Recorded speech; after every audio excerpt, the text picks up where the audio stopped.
All right. Well, welcome to another Friday. Today is Friday. My name is Thomas Dimitrovich. I was on the phone call and it went over by 6 minutes. I really apologize for all of you out there if you were waiting. Which there may not have been anybody waiting. I don't know. Anyway, it is Q&A Friday and an error occurred. Please try again later. Playback. Says I'm connected. Hold on. I need to double check. Yep, I'm live. All right. All right. So Tube is up. I don't know if LinkedIn is up and the rest of them are up or not, but all right. It's 11:37 and Q&A Friday is underway. I'm a little discombobulated because I was working on something else when I should have been working on this. So I'm going to close some things up. Nihad, hey Nihad, good to see you, brother. Thanks for joining in. I got back yesterday from, hey, we got it. All right, so I see people are coming in. So I got back yesterday. This week was the Core Landing Committee meeting. And I was supposed to be there today, but they ended yesterday around 11 o'clock. So I got a flight home. I was home, I think, by 5 o'clock. So that was a good thing. Steve DeMay, LinkedIn is good. Thanks, Steve. I really appreciate that. I was, for some reason, I was having a little bit of a difficulty here. All right, so this is Q&A Friday, and you guys don't need to hear about my flight arrangements. We need to talk. Sorry, Kevin, I can't. Okay. All right, so let's talk about comments. All right, so we're looking at questions. Q&A Friday, Tom Dimitrovich, as I said earlier. All right, so Sung Kim, why is the Optimum overcurrent protective device 100 amps and not 115? And he is commenting on the 75 kVA transformer. So let me find that presentation. So remember, on a 75 kVA transformer, so I did a kVA. I did a session on this was a while, on transformers and understanding transformer protection, selecting the secondary overcurrent protective device, the primary overcurrent protective device, and the conductors on the secondary and primary. And why isn't a 75 kVA transformer coming up? Yes. So I'll tell you what, Nihad.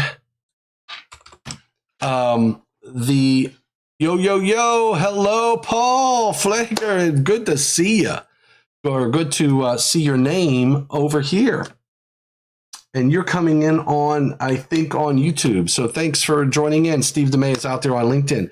So the question right now, and I can't find my PowerPoints on the 75 kVA transformer. I don't know what I did with it. I'm just going to do this real quick. Okay, so remember, on a 75 kVA transformer, star.ppt, let's just do the math. You need some white paper. And he's talking, I think it was, what a coincidence. There we go. Okay, I'm looking for the 75 kVA transformer one, and I know I've got it somewhere here because I'd like to throw it up if I can. I'm looking. So 75 kVA transformer, 480 volt primary. What is the 75 kVA? What is the full load amps on the primary? Let's start there. And I don't have that. Gosh, Neds. All right, so let's do this. I don't have my presentation slide deck. So Here's what we're going to do. We are going to make one. I don't know why I can't find mine, but we are going to make one. So I go to presentations. Presentation, that's called PowerPoint. All right, PowerPoint, Microsoft PowerPoint that begins with a P, LMNOP, PowerPoint. So here's what we will do. I'm going to create a blank presentation. I'm going to put that over here. And I think I can go me with PPT. Nope. I'm a little bit too large. Meanwhile, Tommy's getting larger. Now Tom's smaller. Okay. So here's what we're going to do. We are deleting. We need a calculator. And HP. I know there are some Texas Instrument people out there, and that's fine. It's all what you grew up on. So we have I'm just going to do this. I'm going to draw a block, and I'm going to say this is transformer 480/208. We'll do that. 4% impedance. Okay. And then we're going to put a block up in front. Full load amps equals. Ooh, you know what we'll do? We'll use equation. I don't know if you guys have ever used equation. Insert equation. This is our equation editor. So I will do full load amps equals, and we're going to have to put this in there. In the numerator, we have KVA. KVA times, let's do the denominator. So to get KVA to a single phase, I have to put the number 3 there, right? So the three-phase KVA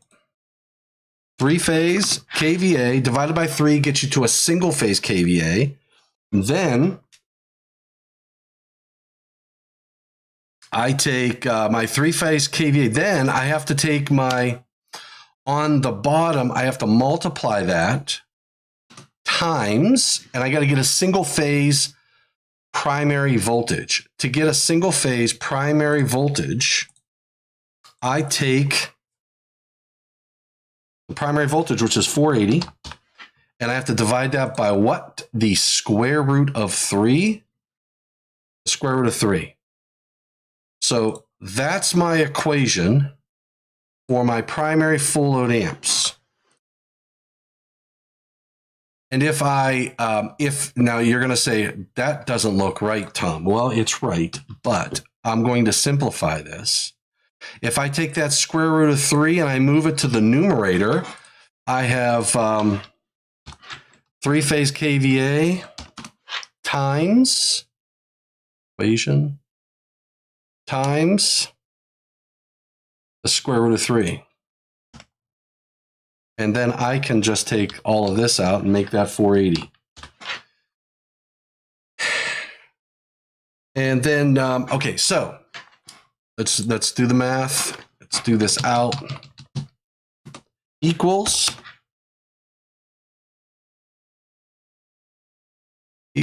I've got, we said 75 kVA transformer. 75 kVA transformer. So I take 75 times square root of 3.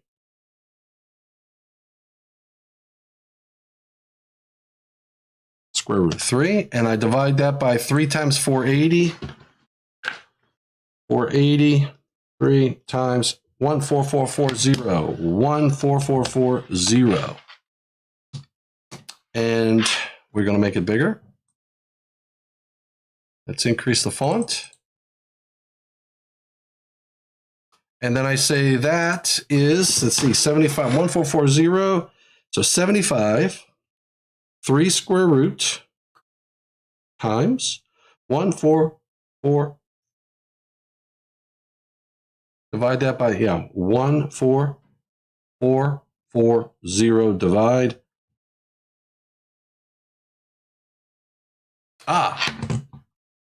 0.48.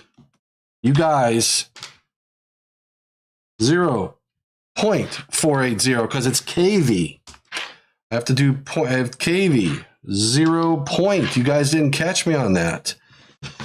Jeez. So 3.48 times 1.44, 1.44, 1 over times 75 times 3 square root. 90.21. All right, so we got our full load amps. Equals 90.21 amps. All right, and remember what the table in 430 tells me I can go as high as 250%. Doesn't say as low as 250%, right? Why doesn't it say what is the minimum size? So if I do my standard 1.25, if I do 1.25 times that, I get 112.76. And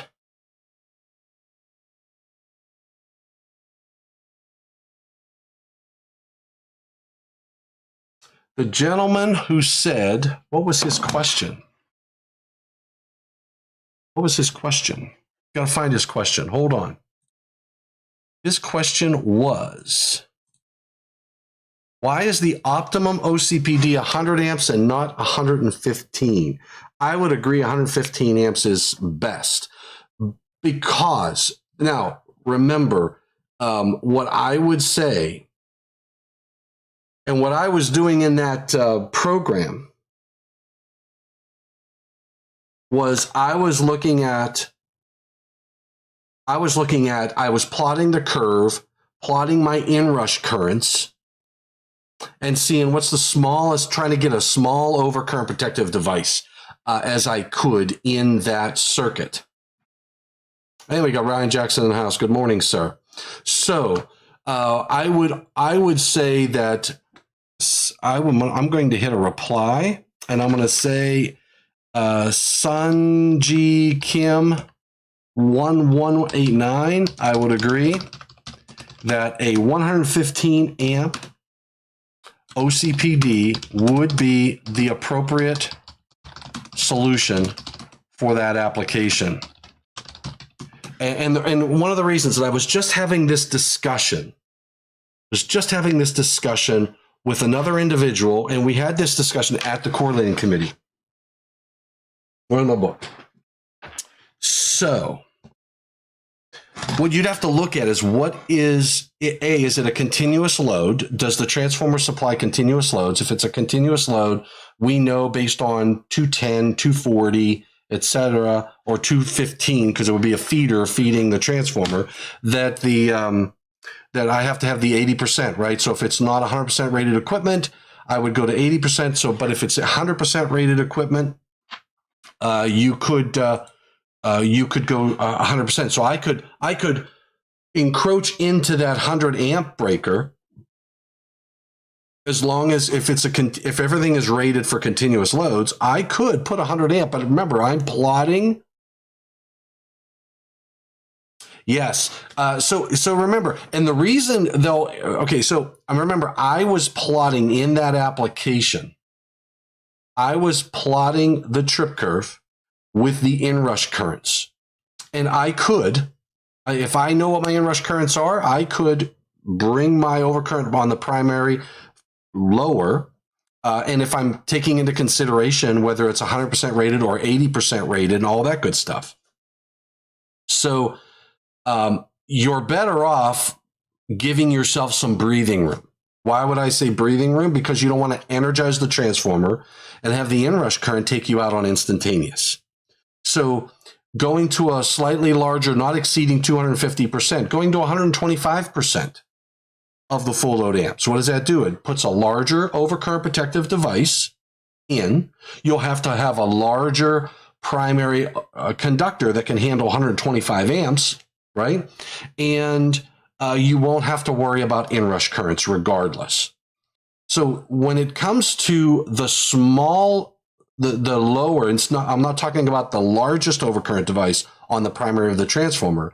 Your limiting factors for the smallest overcurrent protective device on the primary of a transformer is looking at the inrush currents and also looking at your 100% versus 80%. You got to make sure you consider those the rating. If it's 75 degree C lug, et cetera, is it a continuous load, non-continuous load, all that good stuff still has to be considered.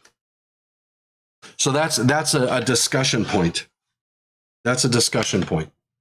All right. So, and I'm not going to get into the 90.3 issue that I was just talking about because I think I have to put some more thoughts. But you know, Ryan, it doesn't have to be a standard size. That's the cool part about when you're picking this. The table in Article 430 does not say you have to pick a standard size. All the table in 430 says is, not, why am I saying 430? 450. You know why I was saying 430? Because I was just working on a multi-motor application. And multi-motor application, Ryan Jackson, if you want to do a homework, multi-motors, say all motors pull 12 motors. Okay, here's a problem, homework problem for you. 12 motors, all pulling 1.6 amps. All running at the same time. Can you, 12 motors, all running at the same time, when you follow the rules in 430, when you follow the rules in HVAC, which I think is 440, is it 440? 430's motors, what's 440? What's HVAC? 440? I think it is, yeah, air conditioning, 440. If you follow those rules, they don't have you consider all 12 motors running at the same time. So your minimum circuit ampacity, your maximum overcurrent protective device, you could be running 12 motors all the time, simultaneously, continuously, and not have to worry about the 80% that's in 210 or 215 or 240. Do the homework. Can you buy a 115 amp circuit breaker? Well, this is how we figure that one out. You probably couldn't. I don't believe you can, but I'm going to show you. Let me show you something. So I go to my Eaton site, and I go to distribution and control, low voltage. I think that's where I go. I don't have circuit protection. Fuses, circuit breakers. Molded case. Now you want a 115 amp breaker. 115 amps. Let's just look at my BRs. Residential. Overview.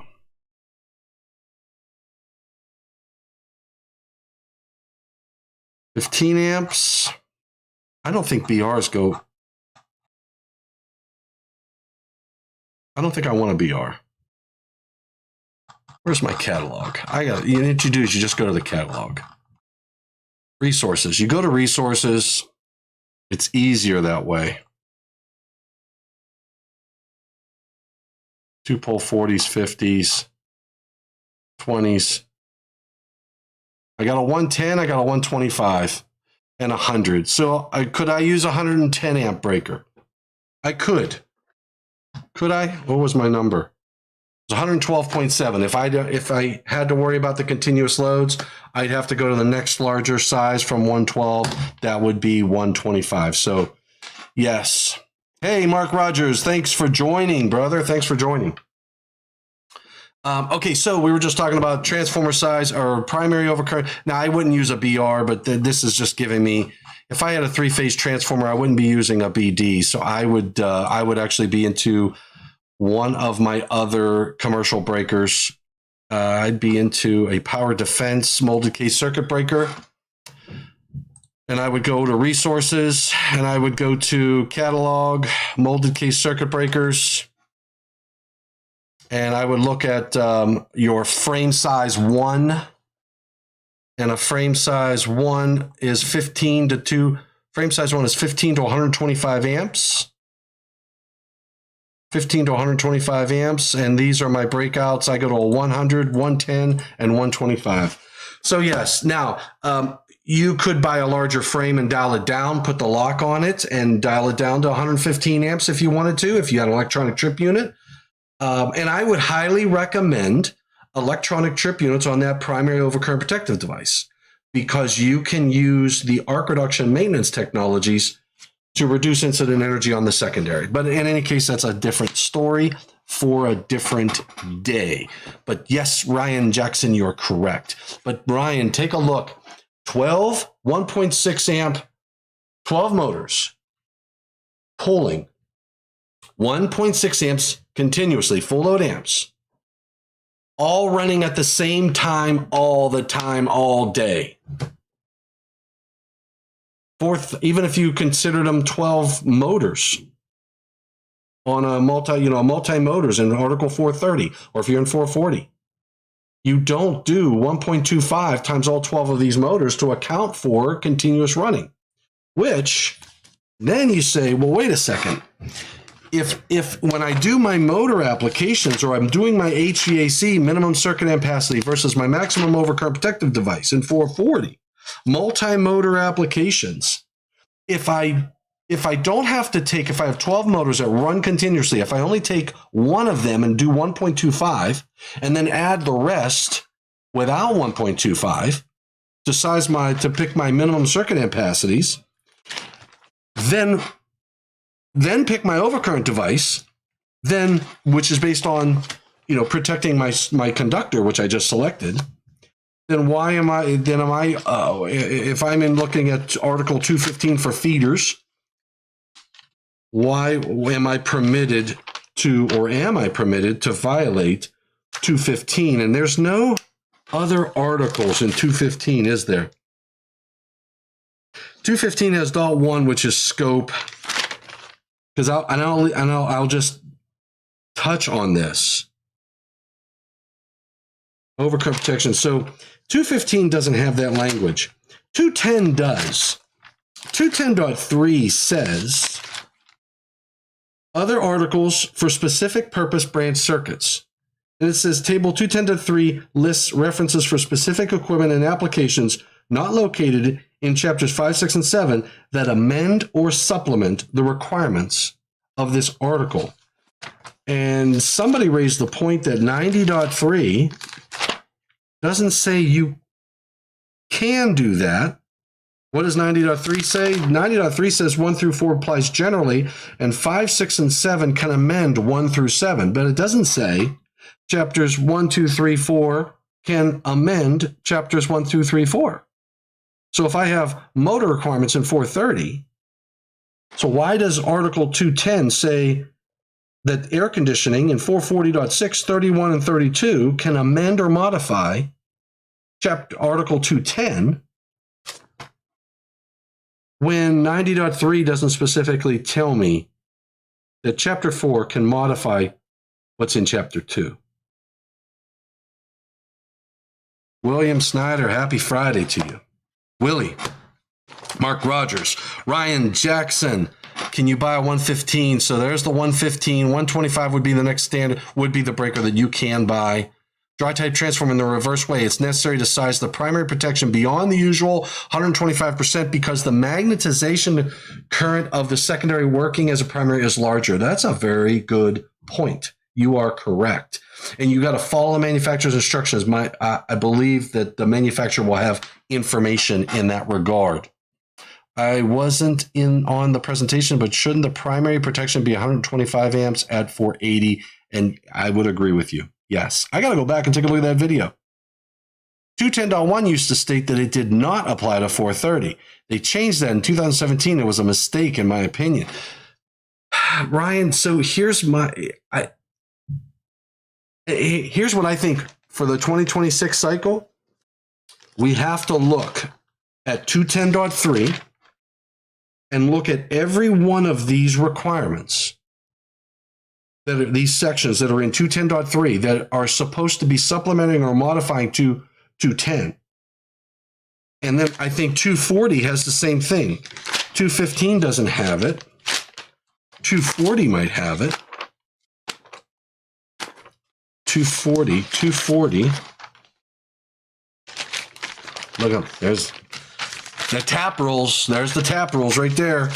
Jeez, you can tell where I spend time. 240.4G talks about specific conductor applications, and 240.4G says overcurrent protection for specific conductors shall be permitted to be provided as referenced in 240.4G. So my perspective is, Ryan, that I think we need to go through every one of these and make sure they don't violate some very fundamental principles, because what I learned a few weeks ago was that when I'm sizing for air conditionings and multi-motor applications, if they're all running at the same time, if I follow the rules, I can pick a conductor to serve that load, which technically is continuous load, but they don't treat it that way, because I'm not doing 1.25 times all 12 motors, but they are running all the time. They are continuous loads. I can encroach on that 80% for an 80% rated breaker application. I can exceed the 80%, which the breakers are not tested that way. So I think that's an issue. So I think we're going to look at all of those. 210 has it, 240 has it. I don't know if 250 has it. I doubt it. I think it's just 210 and 240. Oh, no, 250 has additional bonding requirements in 250.3. But that says additional. 250.3 says, for other articles applying to particular cases of installation of conductors and equipment, grounding and bonding requirements were identified in 250.3 that are in addition to, or modification of this article. So yeah, we've got to look at that one too. Anyway, let's take a look. Let's go back to our questions. So that was a good question, Sung Kim 1189. Thank you for asking that question, and that will prompt me to go back and probably take a look at my 75 kVA transformer presentation and take a look at that. 210. If Article 210 is using 210.3 as a quasi exception, and that is in 210's purview.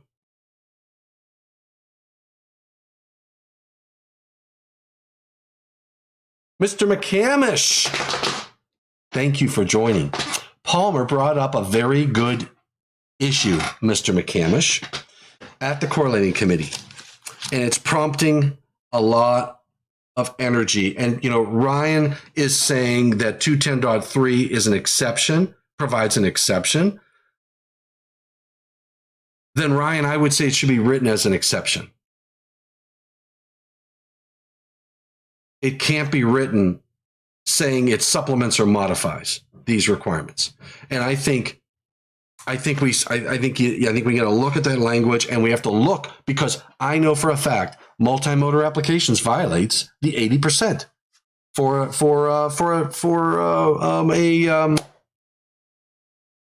a circuit breaker or a fusible switch. So 12 motors, 1.6 amps each. 12 motors, 1.6 amps each. All motors run at the same time. What's my minimum circuit ampacity? And how do I pick my overcurrent protective device? I think I ran through those numbers and I exceed the 80% following the rules.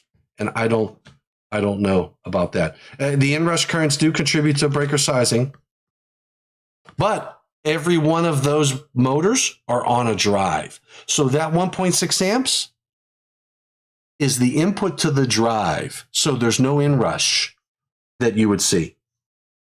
So, Mark, you are correct. But when you have a variable frequency drive in the picture, remember, variable frequency drives, there's no inrush. It's going to control it. Now, if I have bypass around the drive, then I got an issue. Then I have an issue. So, check that one out. I would be grateful. Download the link, your Excel sheet of your short circuit and incident energy calculations. Khalil Baha, that was last week, 6 days ago. So I guess it's Kahil Baha. I will put the link in there to answer your question. Actually, I will do this. So just so everybody knows, I have a site. I'll say, please register, or how do you, /join my website at www.thomasdomitrovich.com. You will have access there. All right, so here's what he's talking about. So this question came in about, I have 2 spreadsheets. Wasn't here for the VFD detail. You know why, Mark? Because I didn't give that until you asked your question, because you prompted my memory. So thank you for that. I did not have that. I did not give everybody that question. So if you go out to on my site, I'll put it in the chat, Thomas, THOMAS, Domitrovich.com. You will see on that site,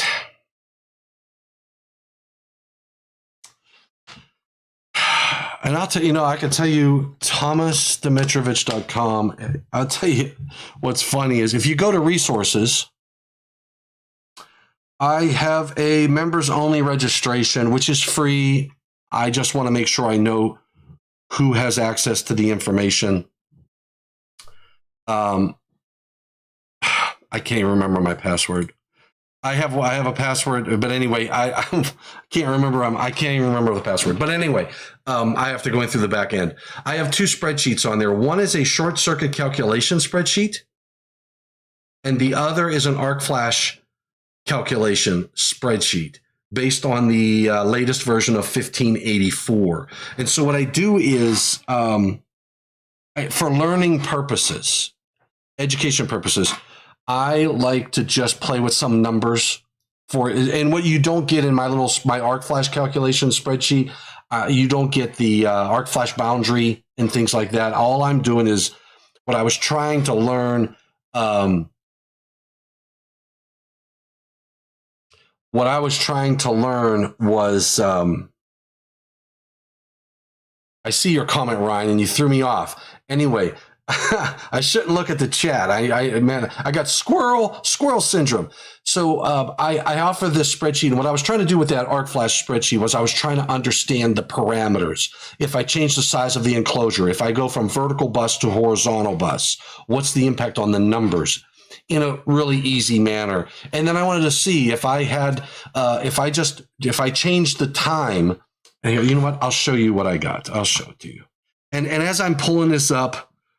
1, 2, 3, 4, 5. I know. So Ryan, as I'm pulling this up, Ryan, that's a good question because someone else made the same comment that a motor is not a continuous, or is it considered a continuous load? It says the maximum current for 3 hours. The maximum current is the startup, not the running load. That is a very good question. I could read that a few different ways. But I think we need to look, to your point, we do need to look at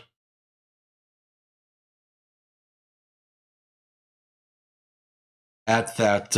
Where is my data? IEEE. I got to go to @IEEE. I go to 1584. I go to IEEE 1584, 2018. There it is. Equipment tape. There we go. All right. So so I agree with you. Motors are not treated as continuous loads. I know, John, but why not? That's my question. You have a motor that's going to pull full load amps continuously. Are we saying that the current that goes to a motor, the electrons, are different that go to that motor that pass through? They don't generate the same amount of heat that's landed on the conductor on a breaker that's only rated for 80%? I think that's a problem. I really do. I really, really, really do. Okay, so this is the spreadsheet that I was talking about that I developed. I put in here the different types of equipment. I have a working distance, which you can change. So when you override, so I have it in millimeters. I didn't do it in inches. I should put it in inches because some of us have those types of minds. And so you can change this. You can change this from VCB to VCBB to VCB. And it'll show you the numbers that change. So this is why I made this spreadsheet. I wanted to do a couple things. I wanted to see what happens with my arcing currents for different configurations from VCB to HCB.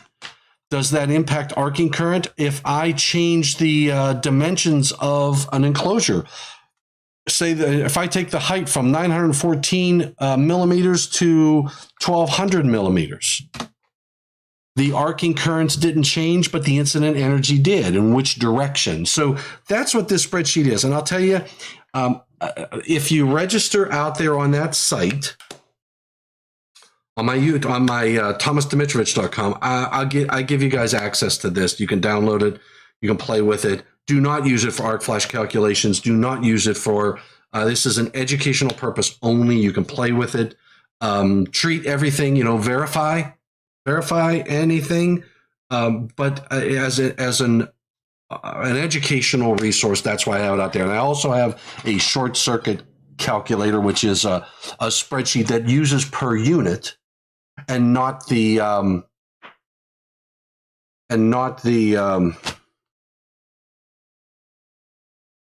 point-to-point method for calculating fault currents. I use per unit.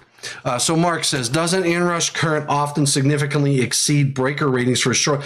It will exceed the handle rating, but not the interrupting ratings, obvious reasons. But John, we need, I think, I don't know.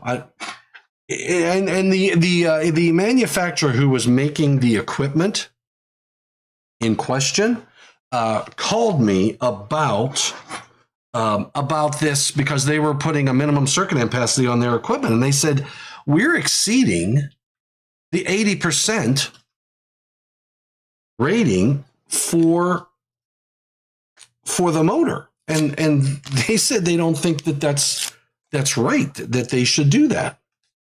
And I'm telling you, they're making a piece of equipment they know will pull X amount of current all the time. And it exceeds the 80% rating, yet you can put it on an 80% rated breaker because of how they do the math. And they said, do you feel comfortable with your breakers working that way? And I said, no, I don't. They're not listed that way. UL will tell you it's not listed that way. And I don't believe that current going to a motor is any different than current going to another load that has a 0.8 power factor. If motors typically will have a 0.8 power factor.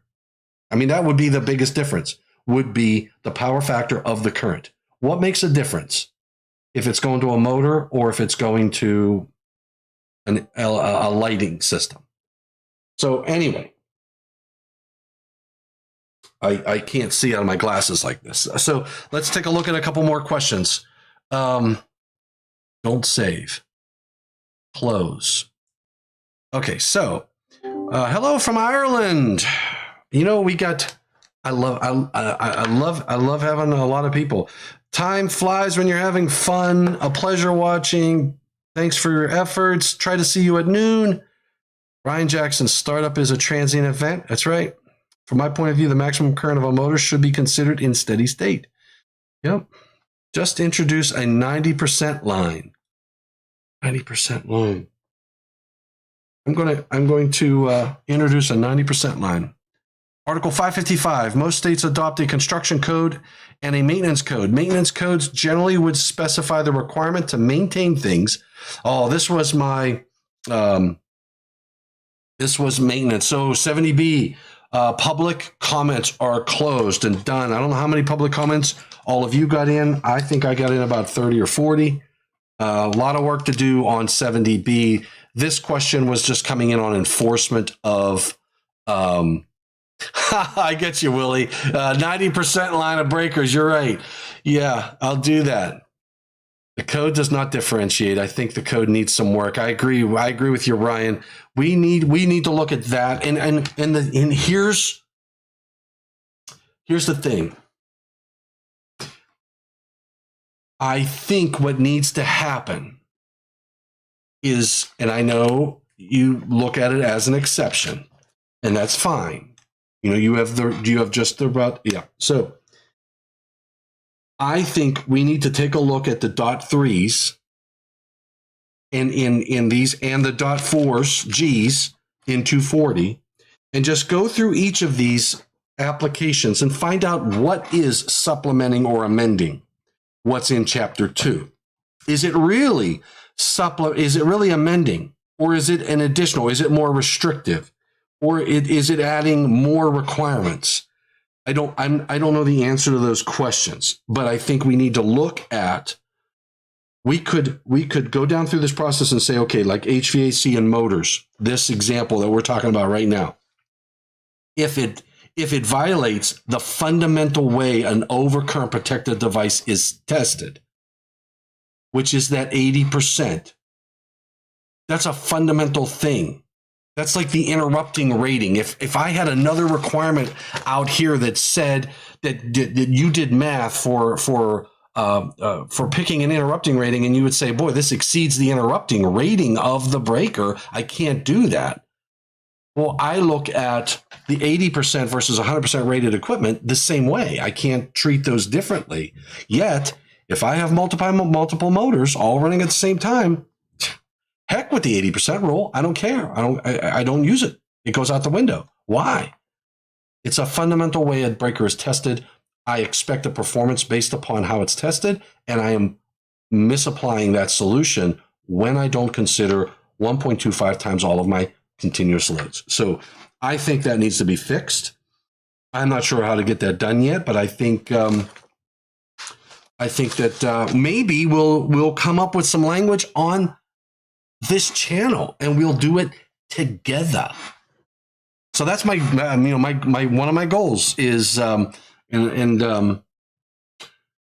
yeah, me too, Willie. I've got a 12:30 call, so it's 12:18. So I'm going to go back and just take a look at some questions. But I think that we can make hopefully some changes or suggested changes for the NEC and others. So if you're not, also another thing out of the thomasdimitrovich.com, if you go there and you register, I'm working on a code changes documents that I'm not sure where the home will be for that. But I'm working on a code change document. So we have sessions on 70E and the National Electrical Code, and I'm going to start some sessions on 70B as well, because we're in mid-process. So we're in mid-cycle on 70E. I am working on the document. You can help the development of that if you would like to participate. More than happy to welcome you aboard. So, all right. All right, I'm just checking. Steve DeMai, thank you for joining us. Fuses Unlimited. All right. What else we got here? All right, so let me just, okay, so it is 12:20. I'm just looking for comments. All right. Willie Jackerson. Okay. Look, I'm on Q&A Friday, and I didn't change the text. Oh, boy, I'm an idiot. All right, anyway. I love to share my week of fun commissioning. Okay, discussing the receptacle fed by other than a panel board in the room it is located in, which is derived from 210.63. There's no rule saying you can't meet the requirement by adding 2 number 12s. I already read that one. All right, so we already talked about those. All right, so I'm going to see if there's any other questions here. Do I have any other questions? No, I don't. All right, that's a good thing. So I did get another question about 210.8 today. It was today, an email about how do I meet the requirements for GFCI protection 3-phase systems. And I'm looking for our product solution, so I'm waiting to hear back from the product line on this one. But in any case, I'm going to snooze this. Snooze. Let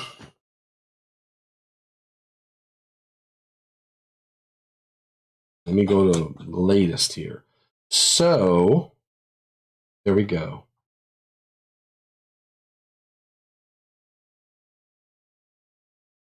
All right, so we have, when you're dealing with a three-phase, I'm going to pull up a one launch node here, tdimitrovich@gmail.com. I'm going to send it to myself. So we have the challenge in 210.8, and I think it was the 17 code that it went in. Remember, we in 210.8, we increased we said for three-phase other than dwelling units, we went to three-phase 150 volts or less to ground, 100 amps or less. We have the Gfci requirement. So what we announced in 2020,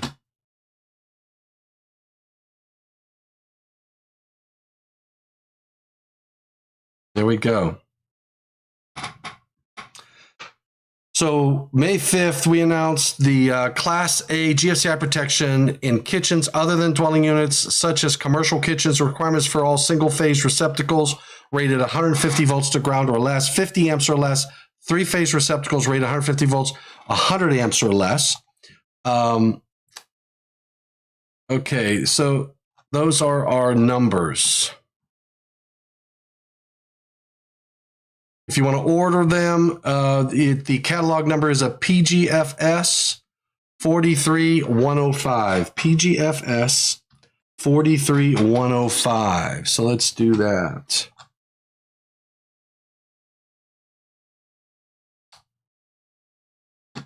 Okay, let me go to, I'm going to just see if I can search that puppy and find it.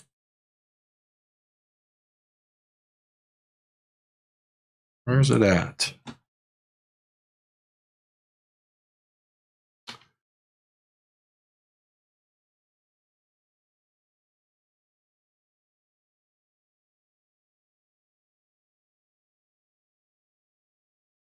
I can't find it. Anyway. 43105. Go to your local distributor, and what these things are, they're not a circuit breaker. What's nice about these is that they will they basically mount on the wall. You put a branch circuit or branch circuit to it, and it provides, it's like to have, and it gives you local resetability. I'm just trying to find a picture of one. Geez, oh man, these are like, well, this is an example. I guess this is an example. Nope, it's not. Anyway, they look like a surge protective device, and they can mount on the wall and serve the appliance. You have a press to test button, all that good stuff. It's not in the circuit breaker. You don't have to worry about the panel. And what's nice is you can put these in a readily accessible location, so that if something happens with like if you're in a kitchen and they've got to get back up and running, they can fix the problem and not have to go back to the panel board. You can have these devices locally inside that in that area. So, all right. Okay, everybody. It's a relatively short one today. I've got a 12:30 call that I have to get on. And we'll go from there. So in any case, I hope you guys have a great weekend. I hope you had a great week. I had a great meeting at the correlating committee meeting. Was absolutely awesome as usual. It was in person. There were also some people dialing in virtually. So it was a mix. It was a hybrid event, and it actually didn't go too bad. We had some initial issues in the very beginning, but other than that, it worked out absolutely awesome. So everything went very well. Very well. So have a great weekend, Ryan, Mark Rogers, Willie, everybody out there. I don't know if John McCamish is still out there. All of you crew, everybody have a great weekend. Don't forget the IAEI Electrical Safety Workshop is coming down the pike very soon. So get out there and register for the Electrical Safety Workshop from the IEEE Electrical Safety Workshop. So don't forget about that. All right, everybody. I've got to sign off and get on another call. So thanks, Brian. Thank you for joining in. And remember, I almost forgot. Remember to subscribe, hit the bell. Go out there to thomasdimitrovich.com, sign up over there, and you get we'll get you access to some of my tools that I've been playing with, and let's help increase electrical safety together. So thanks for joining in. Take care, John. Take care. Stay safe. All that jazz, and stay out of trouble. And remember, stay safe and stay healthy. All right, everybody.